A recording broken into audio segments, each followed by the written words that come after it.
Today I'm going to tell you how to install Instagram app in your Windows PC. So we need to go app, it's called Microsoft Store, or if you already know this, then go to your Microsoft Store and click on the app, and it takes few time to getting the page. So search app here and type Instagram. They already recommended, suggest. So simply click on Instagram.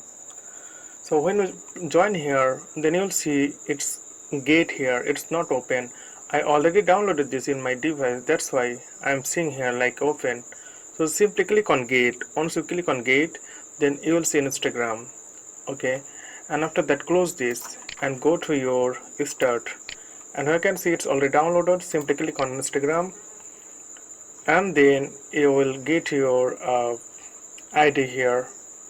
So okay friend, I hope this video was helpful for you. So today's no more, and thank you for watching.